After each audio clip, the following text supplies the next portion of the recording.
निश्चित रूप से जब उसका बलात्कार हो रहा था, वो महिला अत्याचार से जूझ रही थी।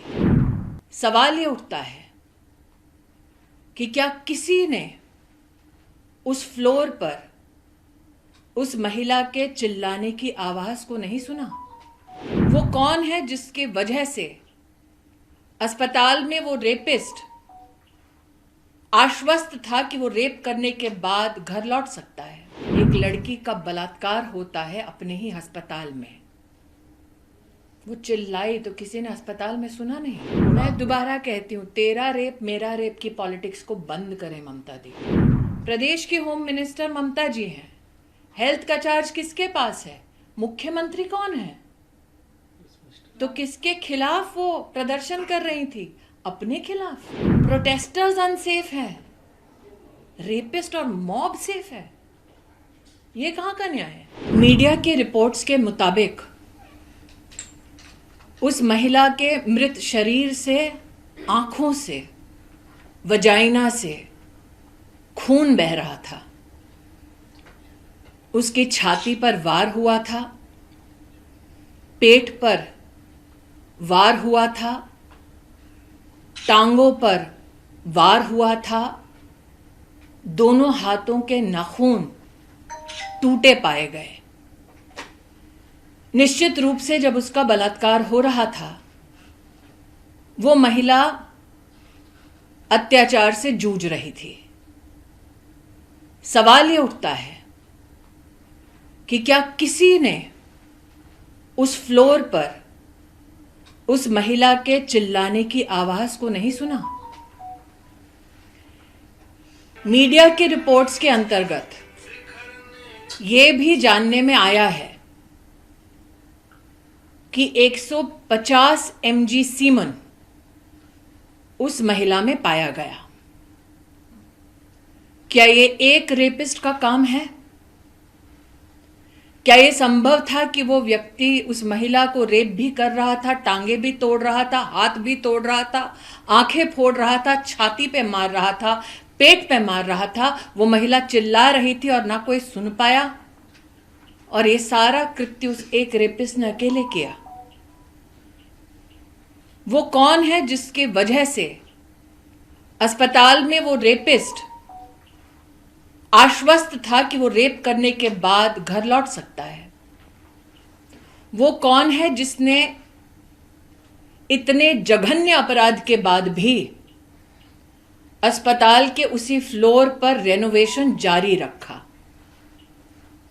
क्राइम सीन कितना बड़ा है?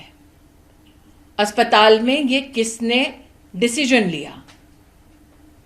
वो कौन है पुलिस में जिसने इस महिला के माता पिता को फोन कर कर ये कहा कि लड़की ने आत्महत्या की है? उस ऑफिसर के खिलाफ अब तक क्या कार्रवाई हुई है? उस ऑफिसर को किसने निर्देश दिया, इंस्ट्रक्शन दिया कि वो लड़की के माता पिता को ये कहें कि सुसाइड हुआ है?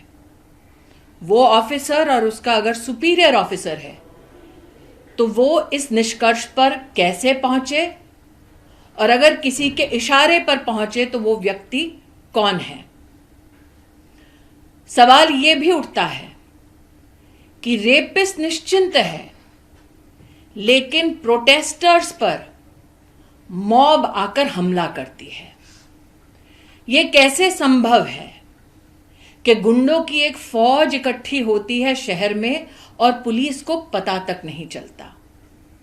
यह कैसे संभव है कि गुंडे आकर, मॉब आकर अस्पताल में तोड़फोड़ करते हैं और मीडिया की रिपोर्ट ये कहती है उन चीजों के साथ तोड़फोड़ करते हैं जो शायद एविडेंस का हिस्सा है?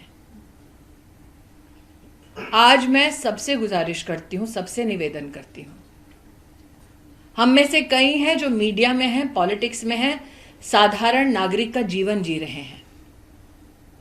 निर्भया के निर्मम कांड के बाद हम सब हिंदुस्तानियों ने आवाज उठाई थी। कानून में भी बदलाव लाया गया, कानून को सख्त किया गया, जुडिशरी में आज महिला के ऊपर हुए अत्याचारों के केस कितने समय से लंबित हैं, इस वक्त मैं उस पर चर्चा नहीं कर रही। जो प्रोटेस्टर्स इकट्ठे हुए कलकत्ता शहर में, वो शायद एक दूसरे को ना जानते हैं, ना कभी किसी ने किसी से एक दूसरे का धर्म पूछा, ना रीजन पूछा, ना जाति पूछी, ना वोट प्रेफरेंस पूछा। विषय है कि उस लड़की को न्याय मिलेगा या नहीं मिलेगा। मैं आज हर उस प्रोटेस्टर से जो सड़कों पर उतरा है इस महिला को न्याय दिलाने के लिए, उनसे कहना चाहती हूं, पश्चिम बंगाल के हर उस नागरिक के साथ जो इंसाफ की तलाश में है, पूरा देश एकजुट होकर खड़ा है। लेकिन हमें सवालों पर वापस ध्यान केंद्रित करना है। एक लड़की का बलात्कार होता है अपने ही अस्पताल में। वो चिल्लाई तो किसी ने अस्पताल में सुना नहीं। उसकी टांगें तोड़ी गई, पेल्विक रीजन तोड़ा गया, हाथ तोड़े गए, नाखून उखाड़े गए, छाती पर मारा गया, पेट पर मारा गया, आंखें फोड़ी गई, वजाइना से ब्लीड कर रही थी, आंखों से ब्लीड कर रही थी, और ये सब एक रेपिस्ट ने किया। सवाल कई हैं, जवाब का इंतजार जनता को है। मैम, मुख्यमंत्री ममता बनर्जी ने कुछ देर पहले ही अभी उन्होंने भी एक प्रोटेस्ट रैली मार्च किया है। उसमें वो कह रहे हैं कि जो मुझे पता चला कि आरजीकर में जाकर सीपीएम और भाजपा ने तोड़फोड़ की है 14 तारीख को। मैं दोबारा कहती हूं, तेरा रेप मेरा रेप की पॉलिटिक्स को बंद करें ममता दी। क्या अब लड़की के बलात्कार के लिए, उसके इंसाफ के लिए हिंदुस्तान की जनता तभी आवाज उठाएगी उस लड़की की और उस प्रदेश की पॉलिटिक्स को देखकर? और अगर ममता जी को लेफ्ट विंग से इतनी ही परेशानी है तो वो इंडिया अलायंस छोड़ दें। लेकिन प्रश्न उठता है कि मिचिल विरोध प्रदर्शन किसके खिलाफ किया? प्रदेश की होम मिनिस्टर ममता जी हैं। हेल्थ का चार्ज किसके पास है? मुख्यमंत्री कौन है? तो किसके खिलाफ वो प्रदर्शन कर रही थी? अपने खिलाफ। जनता की आंखों में धूल झोंकना बंद करें। जनता जो जवाब मांग रही है उन जवाबों को दें। किसके आदेश पर यह कहा गया कि लड़की ने सुसाइड किया था? क्यों, अगर माता पिता पिटीशन कर रहे हैं कि 150 mg सीमेन है, तो क्या उसका उल्लेख एफआईआर में है?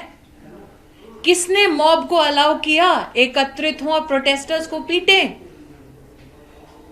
प्रोटेस्टर्स अनसेफ हैं, रेपिस्ट और मॉब सेफ है। ये कहां का न्याय है? For exclusive and insightful videos, subscribe to our new channel ABP Live Premium.